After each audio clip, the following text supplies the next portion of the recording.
Vamos a continuar con la realización de nuestra función suma.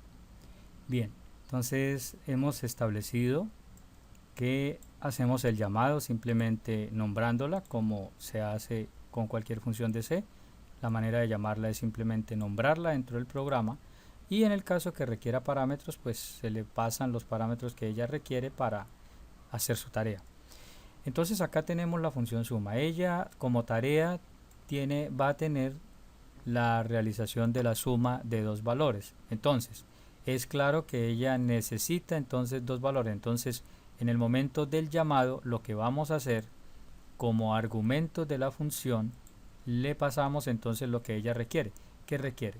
Acá le dimos el valor de x, entonces requiere ese valor de x y requiere el valor de y, es decir, requiere los dos sumandos para realizar la tarea. Entonces la manera de enviarse los argumentos es simplemente de esta forma: le envío x y le envío y, los valores que acabo de leer. Estos se denominan argumentos de la función, o se denominan x y y, se denominan parámetros actuales. Parámetros actuales, o en alguna literatura también se le denomina simplemente argumentos. Entonces son los argumentos de la función. Entonces los argumentos se refiere a aquellos valores por medio de las variables, por supuesto. Recuerde que siempre trabajamos en programación con identificadores. Entonces enviamos a x y y. Si nosotros enviamos a x y y, entonces acá pues la función los debe recibir. Entonces los vamos a recibir. Entonces recibe a x y recibe un y. Enviamos dos parámetros, quiere decir que entonces acá recibe dos parámetros. Bien, en este proceso de recepción de esos argumentos, aquí estos que está recibiendo la función, a pesar de que son los mismos, pero aquí hay un proceso de llamado y aquí hay un proceso de recibido, ¿cierto? Entonces está recibiendo x y y. Entonces en este caso, en el caso de la recepción, entonces x y y, vamos a colocarlos con coma, x, y, se denominan parámetros formales o simplemente parámetros de la función. Parámetros de la función. Entonces observen, aquí hablamos de argumentos y aquí hablamos de parámetros, o hablamos de parámetros actuales en este caso, y acá se llaman o se identifican como parámetros formales. Bien, entonces eso es un tema importante. Bueno, acá es necesario, ¿sí?, mantener la coherencia respecto al tipo de datos. Resulta que x y y, estos x y y que yo estoy enviando con la función, fueron declarados acá en el main, ¿sí? Estos se denominan variables locales. Variables locales, ¿sí? Es un concepto que vamos a ampliar en algún momento, pero vamos a mencionarlo ahorita de una manera muy sencilla para hacer referencia a lo siguiente. Por variables locales se entienden aquellas variables que son declaradas o reconocidas en un determinado bloque de código. ¿Qué es un bloque de código? ¿Sí? Un bloque de instrucciones que está limitado por una llave que abre y una llave que cierra. Es así como establecemos o identificamos los bloques de código, los bloques de instrucciones en lenguaje C, con una llave. Entonces encerraditos en una llave. Como este x y y fueron declarados acá, van a ser reconocidos acá, porque acá fueron declarados. Y por eso es que no tuvimos hace un momento, en el video anterior, problema para imprimir, porque x, y suma han sido declarados acá dentro de este bloque de código.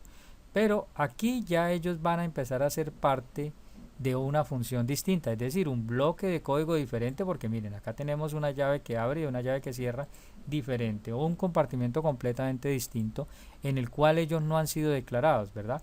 Entonces, para declararlos, entonces por eso nosotros es obligatorio realizar en los parámetros, es obligatorio realizar en los parámetros formales o en los parámetros de la función, determinar el tipo de dato que es. Bueno, ahora los dos fueron declarados como enteros, entonces x y y, entonces yo debo especificar acá que x es un entero, y aunque los dos son enteros, debo especificarlo por aparte. listo, aunque los dos son enteros, no me sirve por lista, sino que tengo que indicar tipo de dato y variable, tipo de dato y variable correspondientemente. Entonces esta x de acá, que es la declarada dentro del main, fue declarada como entero. Este valor que se está enviando y que está recibiendo la función debe entonces mantener la coherencia del tipo de dato. Entonces si yo estoy enviando acá por medio de este identificador x declarado en el main un valor entero, entonces aquí debo en correspondencia llegar y decir que acá este valor va a ser entero. Con y es la misma historia, entonces y acá dentro del bloque del main, bloque de código del main de la función principal, ha sido declarado como entero. Entonces acá yo debo especificar también que se trata de un valor entero. Muy bien. Y acá entonces de esta manera ya pueden ser trabajados acá dentro de la función. Simplemente se va a entender como que fueron valores enviados y aquí especificamos por un lado el nombre que irán a tener dentro de esta función y por otro lado que son valores que vienen de un entero, ¿correcto? Entonces que debe mantenerse la coherencia. ¿Se puede enviar un entero y un float? Sí, pero entonces aquí tendríamos que especificar. Entonces que el primer valor es un entero, el otro es un float, etc. Bien, bueno, entonces aquí vamos a usar una variable local en esta función y la vamos a llamar local. ¿A quién? A la función suma. Esto es otra función, vea, tiene un bloque que abre y un bloque que cierra. Se cerró el compartimento, es un compartimento aparte, diferente al compartimento del main. Entonces aquí vamos a crear una variable local propia de la función suma, la que estamos diseñando. Esa variable la vamos a llamar z, en correspondencia a lo que tenemos de x, y y z. Bien, y entonces esta variable z, ¿para qué la hemos creado? Esta variable z es la que se va a encargar de contener el resultado de este valor que viene bajo el identificador x más el valor que viene bajo el identificador y. Y listo, ella es la que me realiza entonces la suma. Muy bien, bueno, vamos a dejar hasta acá este video para continuar en un video siguiente.